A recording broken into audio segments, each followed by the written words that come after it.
Good morning, Marijuana Nation. It's Tuesday, August 1st, 2017, and you're tuned in to episode 300 of Marijuana Today Daily.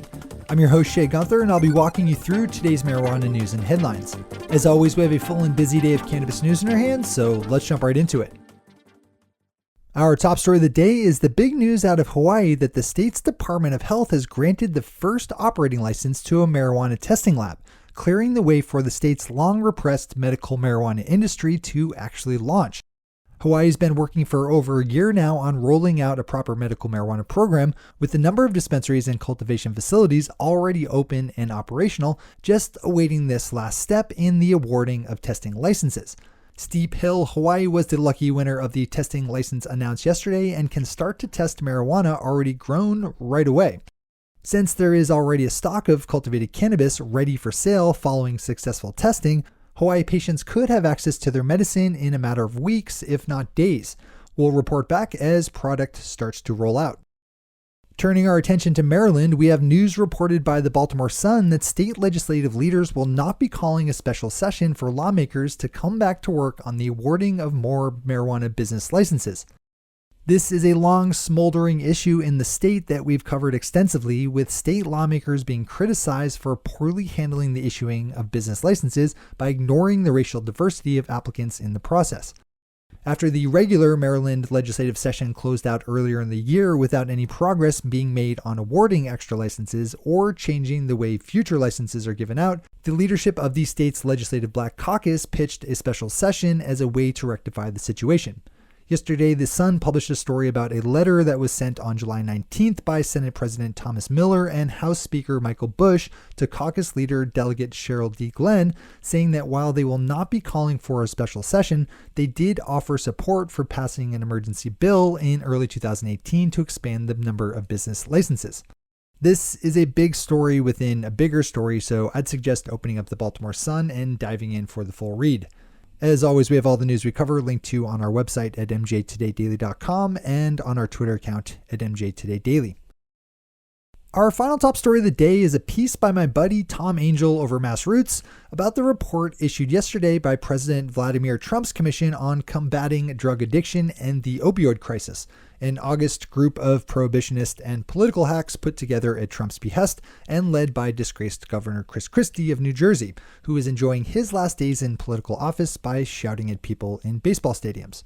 Google that one if you don't know what I'm talking about. Yesterday, the commission released a draft of its official findings and, as Tom is reporting, completely ignored medical marijuana as a possible treatment for people with opioid drug addictions. The 10-page draft interim report, which you can find a link to over at Tom's piece, doesn't even mention the word marijuana once.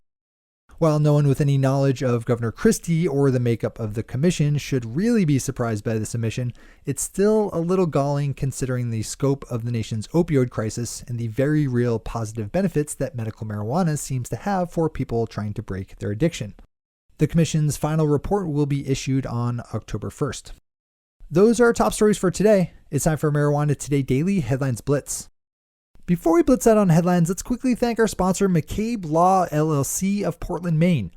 One of the best pieces of advice that everyone should follow when getting into the legal marijuana industry is to get a great lawyer and a great accountant.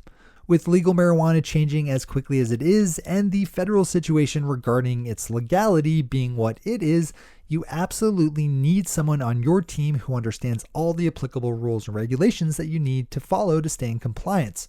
You can learn more about McCabe Law of Portland, Maine over at McCabeLawLLC.com, which is spelled McCabe Law LLC.com. McCabeLawLLC.com. All right, time for the Blitz.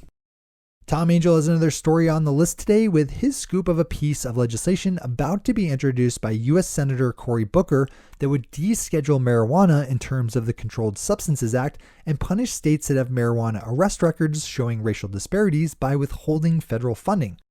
Tom got a copy of Senator Booker's bill and did a good job of parsing all the details over at MassRoots. Swing over for this one.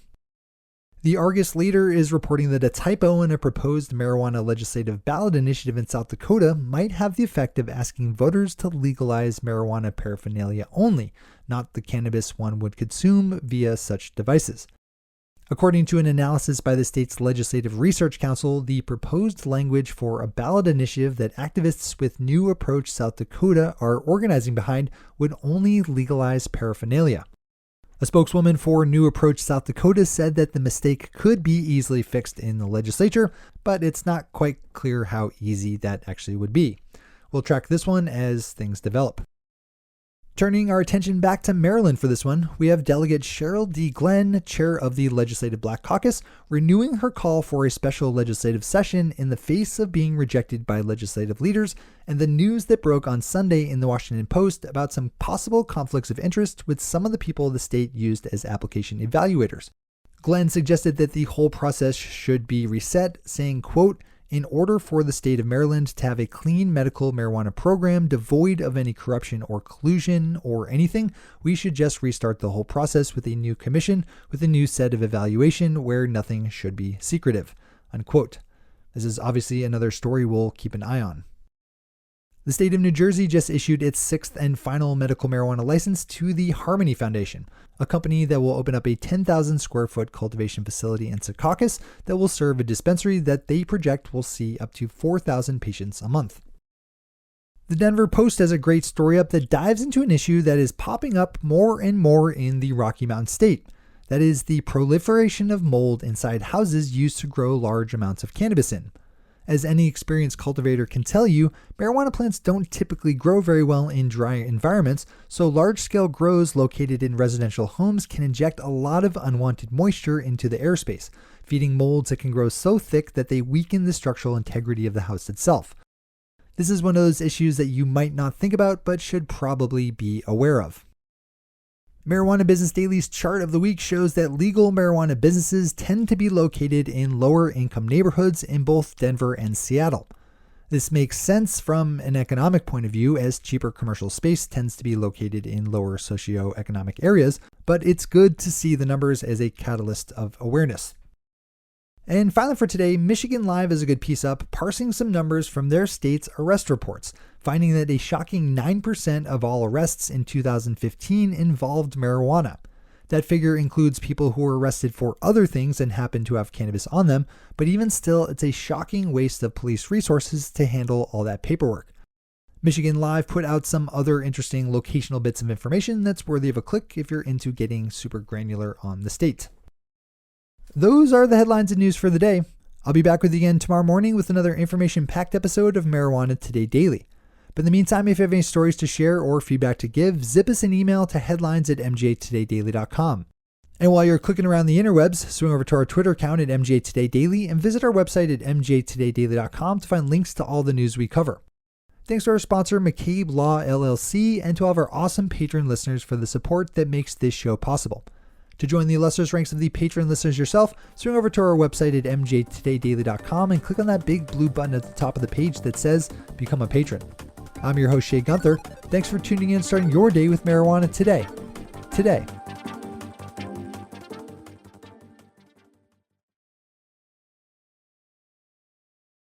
One take, Shay. One take.